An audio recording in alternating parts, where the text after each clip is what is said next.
Hello and welcome back to Twilight Princess, everybody.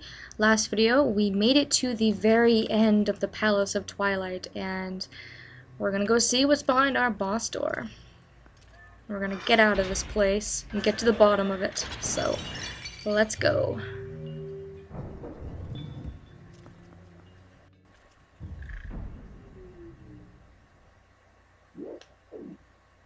Of course, it seems like a big empty room with none other than the big guy himself. Look at who it is. What a freaking surprise. Zant.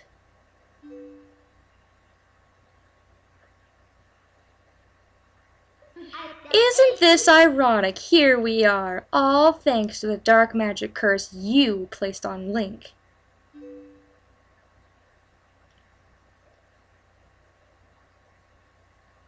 You speak of magic. Still your tongue for a moment, whelp, and I will tell you of both magic and the oppression of ages. Ooh, story time with Zant. Fun. The people of our tribe, a tribe that mastered the arts of magic, were locked away in this world like insects in a cage. In the shadows we regressed, so much so that we soon knew neither anger nor hatred, nor even the faintest bloom of desire. And all of it was the fault of a useless, do-nothing royal family that had resigned itself to this miserable half-existence. And then the weirdness starts. I had served and endured in that depraved household for far too long, my impudent princess. And why, you ask? Because I believed I would be the next to rule our people, that is why.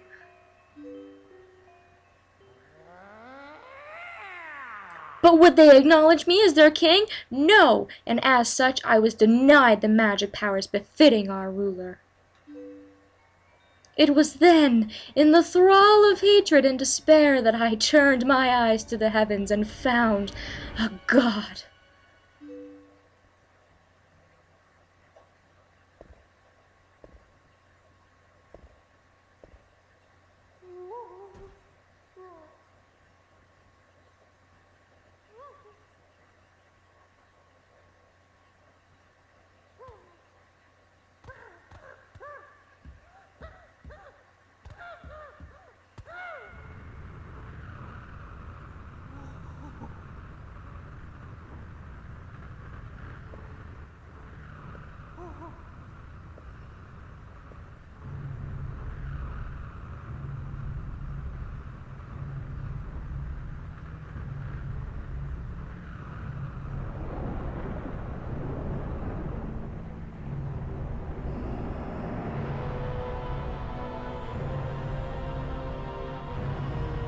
I shall house my power in you. If there is anything you desire, then I shall desire it too.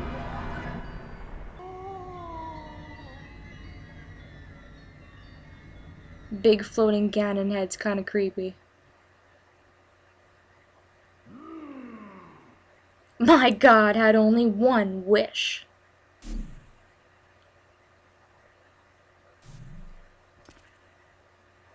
To merge shadow and light and make darkness.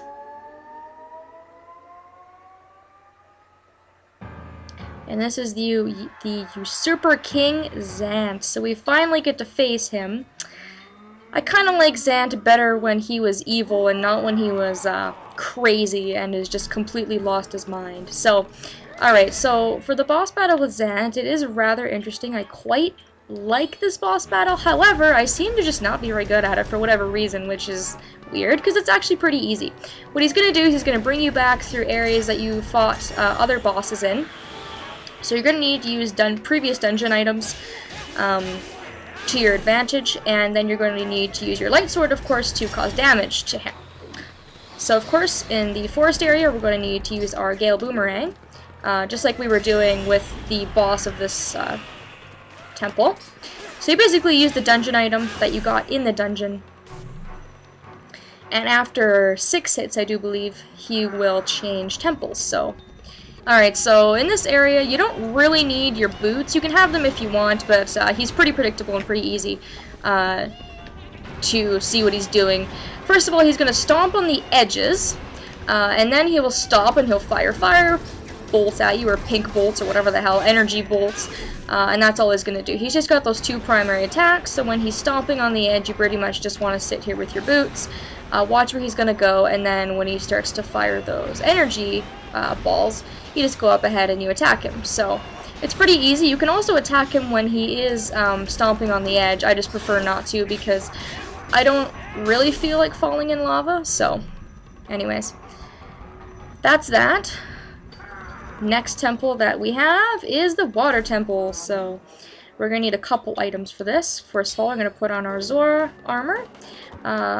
Then of course we've got our claw shot, and we also have our iron boots equipped. So this one isn't too difficult. All you gotta do is go to the front of the Zant head, which is here, put on your iron boots, and then claw shot him to you, if I can, which I can't apparently. There we go.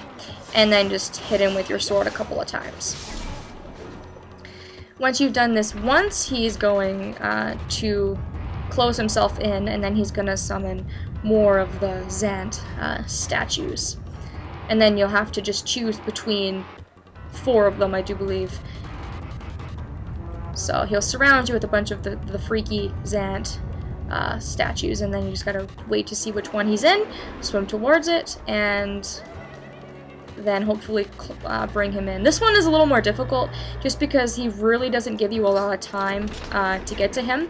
Now fortunately, because you can use your claw shots when you're in the water, you don't have to wait till you're on solid ground to claw shot him towards you. Claw shotting is the most important part in this.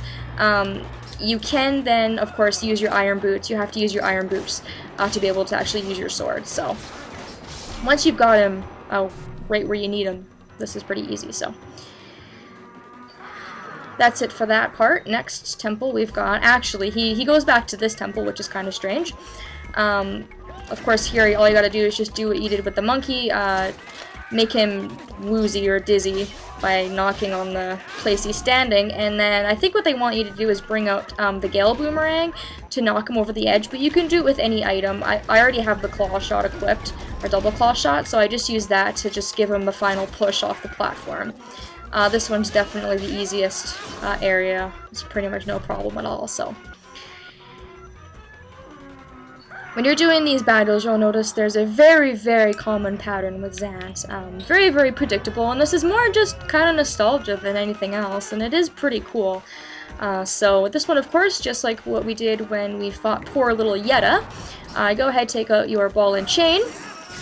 You're going to want to target his feet with your ball and chain, hit him. Once you do, he'll turn small, jump around, and then you can get a few hits with your sword in. If you want to, you can change back into your regular tunic at this point. When you're wearing your Zora's armor, you take, I think, 2 times more damage to ice and fire, but he actually doesn't give you any sort of ice attacks in this area, so I wouldn't worry. I'm not going to change back right now. I'm worried about just defeating him if I can. There we go.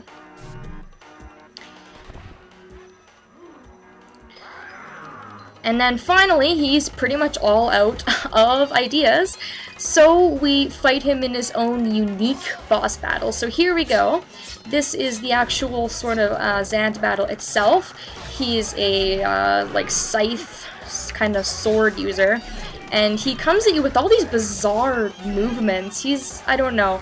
I really don't like what they did with Zant. They kind of made him like a really, really kind of just crazy possessed kind of person when, you know, the whole really powerful Twilight ruler was working really well for him. But anyways, this boss battle's pretty cool.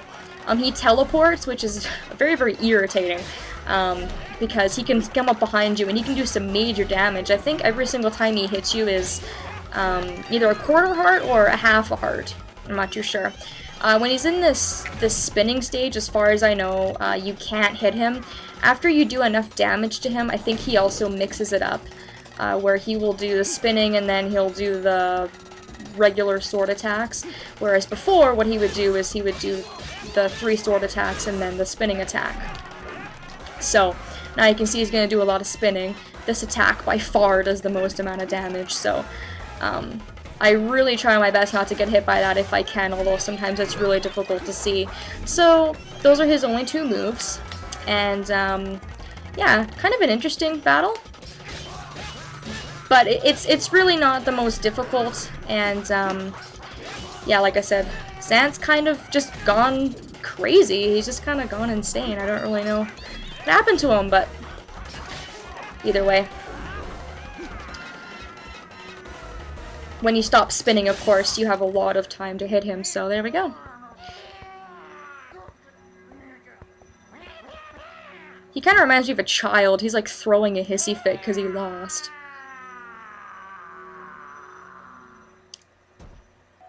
And the great mighty king has fallen, and Midna gets all of her our hard-earned pieces, I should say, back. But Midna's still an imp. You traitors! God, well, just die already! Why won't you die? Traitors? Ha! You want to know why none would call you king? It was your eyes, Zant. All saw it, a lust for power burning in your pupils. Did you think we'd forget our ancestors lost their king to such greed? Midna, foolish Twilight Princess, the curse on you cannot be broken. It was placed on you by the magic of my god. The power you held as leader of the Twilight will never return. Already he has descended and been reborn in this world.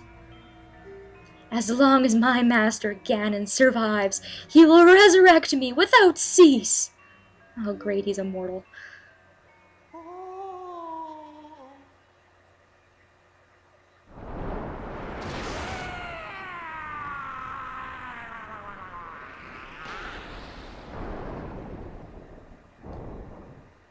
Oh wow.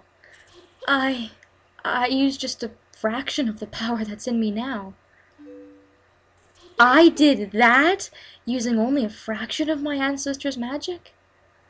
She seems horrified.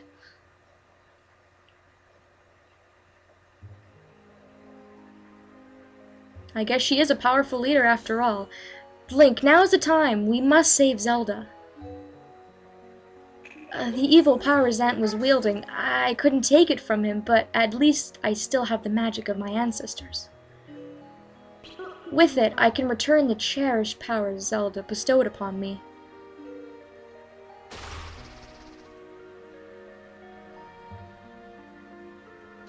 Now let's go! Princess Zelda's waiting. Alright, so that is why you do not fuck with Midna!